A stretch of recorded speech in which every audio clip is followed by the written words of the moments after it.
जोहार, आप देख रहे हैं फास्ट ट्रैक न्यूज झारखंड, जो आपको रखे अपडेट। केंद्रीय बजट के बाद रेल मंत्री अश्विनी वैष्णव ने बताया कि चक्रधरपुर रेल मंडल में वन्य जीवों, खासकर हाथियों की सुरक्षा के लिए 7 अंडरपास बनेंगे। एआई आधारित थर्मल कैमरे और ऑप्टिकल फाइबर केबल सिस्टम भी लगाए जाएंगे, जिससे ट्रेन दुर्घटनाएं रुकेंगी। झारखंड को 7,035 करोड़ रुपए का बजट आवंटन मिला है और 2 नई अमृत भारत एक्सप्रेस ट्रेनें भी मिलेंगी। ईस्ट वेस्ट फ्रेट कॉरिडोर भी बनेगा। झारखंड बीजेपी ने झारखंड नगर निकाय चुनाव के लिए मेयर पद के प्रत्याशियों को समर्थन देने का फैसला किया है। रांची से रोशनी खलको, देवघर से रीता चौरसिया, पलामू से अरुणा शंकर, धनबाद से संजीव अग्रवाल और चास से अविनाश कुमार सहित अन्य को पार्टी का समर्थन मिलेगा। केंद्रीय नेताओं की मौजूदगी में यह निर्णय लिया गया। मंगलवार को प्रदेश भाजपा इन नामों की आधिकारिक घोषणा करेगी और चुनाव प्रचार में सक्रियता बढ़ाएगी।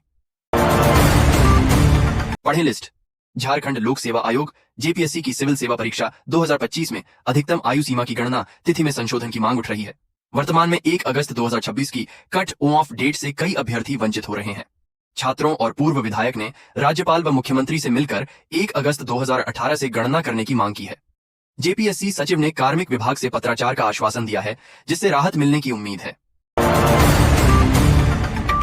झारखंड के लाखों साल पुराने जुरासिक काल के जीवाश्म फॉसिल, जो राज्य के भौगोलिक इतिहास को दर्शाते हैं, खनन और अवैध गतिविधियों के कारण खतरे में हैं। राजमहल हिल्स सहित 13 प्रमुख स्थलों पर पाए जाने वाले ये पौधे के अवशेष 142 मिलियन वर्ष पुराने हैं। विधायक सरयू राय इनके संरक्षण के लिए विधेयक ला रहे हैं, जबकि वन विभाग सर्वेक्षण कर सुरक्षा उपाय अपनाएगा। ये जीवाश्म वैज्ञानिक और पर्यटन दोनों दृष्टियों से महत्वपूर्ण है। झारखंड में नगर निकाय चुनाव से पहले भाजपा को बड़ा झटका लगा है। धनबाद के पूर्व मेयर और भाजपा के कद्दावर नेता चंद्रशेखर अग्रवाल उर्फ शेखर अग्रवाल सोमवार को झामुमो में शामिल हो गए। उन्होंने दुमका में मुख्यमंत्री हेमंत सोरेन की मौजूदगी में पार्टी बदली। बताया जा रहा है कि धनबाद मेयर पद पर भाजपा द्वारा संजीव अग्रवाल का समर्थन करने से वे नाराज थे। जमशेदपुर के एमजीएम मेडिकल कॉलेज अस्पताल में लगभग 2 दर्जन जूनियर डॉक्टरों ने इस्तीफा दे दिया है। अस्पताल प्रबंधन द्वारा ड्यूटी अनुशासन और उपस्थिति में सख्ती के बाद यह घटनाक्रम हुआ। इससे इलाज व्यवस्था प्रभावित होने की आशंका है और अस्पताल की कार्य प्रणाली पर सवाल उठ रहे हैं। कुछ डॉक्टरों ने उच्च अध्ययन के लिए भी इस्तीफा दिया है। स्वास्थ्य विभाग के अपर मुख्य सचिव ने 15वें वित्त आयोग की राशि खर्च न करने वाले जिलों के सिविल सर्जनों पर सख्त कार्रवाई का आदेश दिया है। शून्य खर्च वाले जिलों को शो कॉज नोटिस जारी होगा। सुधार न होने पर वेतन रोका जाएगा। 60% राशि खर्च करने का लक्ष्य है। राष्ट्रीय स्वास्थ्य अभियान और मुख्यमंत्री अस्पताल रखरखाव योजना की भी समीक्षा हुई। एम्बुलेंस संचालन और सहिया प्रोत्साहन राशि को ऑनलाइन करने पर भी चर्चा हुई।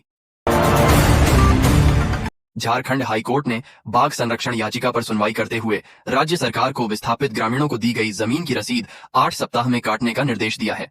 कोर्ट ने 17 मार्च तक सभी रसीदें जारी करने को कहा। National tiger conservation authority NTCA को याचिकाकर्ता के 13 सुझावों पर विचार कर कोर्ट को अवगत कराने का आदेश दिया गया है। रेल मंत्री अश्विनी वैष्णव ने वीडियो कॉन्फ्रेंसिंग के जरिए झारखंड के लिए रेलवे बजट की जानकारी दी। उन्होंने धनबाद से कोयम्बटूर के लिए नई अमृत भारत एक्सप्रेस चलाने की घोषणा की। यह ट्रेन धनबाद से गया होते हुए कोयम्बटूर तक जाएगी, जिससे झारखंड और बिहार के यात्रियों को दक्षिण भारत तक बेहतर कनेक्टिविटी और आरामदायक यात्रा मिलेगी। धनबाद में झरिया विधायक रागिनी सिंह और पूर्व विधायक संजीव सिंह के आवास सिंह मेंशन पर देर रात बम हमला हुआ। गैंगस्टर अमन सिंह गिरोह ने सोशल मीडिया पर वायरल पर्चे के जरिए हमले की जिम्मेदारी ली है, जिसमें धनबाद को श्मशान घाट बनाने और रंगदारी की धमकी दी गई है। दुमका में झामुमो झारखंड दिवस मना रहा है, जिसमें पहली बार टीन बाजार में स्वाइटर शिबू सोरेन का आदम कद कटआउट लगाया गया है। मुख्यमंत्री हेमंत सोरेन सोमवार को दुमका पहुंचेंगे और 2 व 3 फरवरी को जिले के दौरे पर रहेंगे। गांधी मैदान में आयोजित इस कार्यक्रम में झामुमो के मंत्री, सांसद, विधायक और बड़ी संख्या में समर्थक जुटेंगे। देवघर के पत्थरअड्डा गांव में 15 साल बाद 3 दिवसीय सूर्याहु सुरजाही पर्व धूमधाम से मनाया गया। ग्रामीणों ने पतरो नदी घाट पर अस्ताचलगामी और उदीयमान सूर्य को अर्घ्य अर्पित किया। मुख्य व्रतिनी सीता देवी सहित अन्य ने 36 घंटे का निर्जला उपवास रखा। यह पर्व छठ पूजा से मिलता जुलता है, लेकिन स्थानीय परंपराओं और निश्चित अंतराल पर मनाए जाने के कारण अलग पहचान रखता है। इसे 5, 12, 15 वर्ष के अंतराल में परंपरा के अनुसार मनाते हैं। लातेहार में 3 से 23 फरवरी तक वार्षिक मैट्रिक और इंटरमीडिएट परीक्षाएं होंगी। कदाचार मुक्त संचालन के लिए अनुमंडल दंडाधिकारी ने परीक्षा केंद्रों के 100 मीटर के दायरे में धारा 163 के तहत निषेधाज्ञा लागू की है। इस दौरान अनावश्यक भीड़, लाउडस्पीकर, इलेक्ट्रॉनिक उपकरण और 5 से अधिक व्यक्तियों के जमा होने पर प्रतिबंध रहेगा। मुख्यमंत्री हेमंत सोरेन ने पश्चिमी सिंहभूम के सेरेंगसिया में शहीद दिवस पर कहा कि झारखंड सरकार गांव से चलती है, रांची मुख्यालय से नहीं।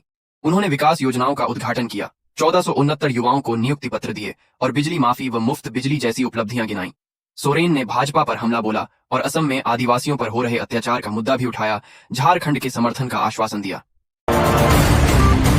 रांची के अरगोड़ा थाना क्षेत्र अंतर्गत कडरू न्यू एजी कॉलोनी मंदिर मार्ग में एक हृदय विदारक घटना सामने आई है। यहां एक ही परिवार के 3 सदस्यों ने आत्महत्या करने का प्रयास किया। इस घटना में परिवार के इकलौते बेटे की मौत हो गई, जबकि मां और नाबालिग बेटी की हालत गंभीर बनी हुई है। राधा गोविंद विश्वविद्यालय के वाणिज्य एवं प्रबंधन संकाय में आज यूनियन बजट 2026 का विश्लेषण छात्र छात्राओं द्वारा किया गया। इस अवसर पर छात्र छात्राओं ने यूनियन बजट 2026 पर अपने अपने विचार रखे।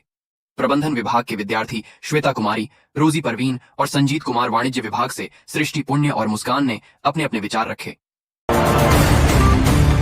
रांची शहर की प्रमुख सड़कों पर लगे अवैध होर्डिंग और यूनिपोल अब हटाए जाएंगे। 2 वर्ष पूर्व लगाए गए 310 यूनिपोल होर्डिंग को लेकर नगर निगम ने सख्त रुख अपनाया है। निगम प्रशासन ने स्पष्ट कर दिया है कि निर्धारित समय सीमा तक इन्हें नहीं हटाने पर बलपूर्वक कार्रवाई की जाएगी और इसका पूरा खर्च संबंधित विज्ञापन एजेंसियों से वसूला जाएगा। पलामू जिले के पांकी थाना क्षेत्र में अंधविश्वास ने एक पूरे परिवार को तबाह कर दिया। आसेहार पंचायत के पुरानी बथान गांव में रविवार सुबह ओझागुनी के आरोप में एक ही घर के 3 सदस्यों की धारदार हथियार से निर्मम हत्या कर दी गई। इस हृदय विदारक घटना में परिवार की नाबालिग बेटी गंभीर रूप से घायल हो गई। नगर निगम चुनाव को लेकर सोमवार से नामांकन प्रक्रिया में तेजी आने की उम्मीद है। नॉमिनेशन की अंतिम तिथि नजदीक आने के कारण प्रत्याशियों और उनके समर्थकों की भीड़ समाहरणालय परिसर में उमड़ेगी। चुनाव के लिए अब केवल 3 दिन ही शेष हैं और 4 फरवरी को दोपहर 3 बजे तक ही नामांकन दाखिल किया जा सकेगा।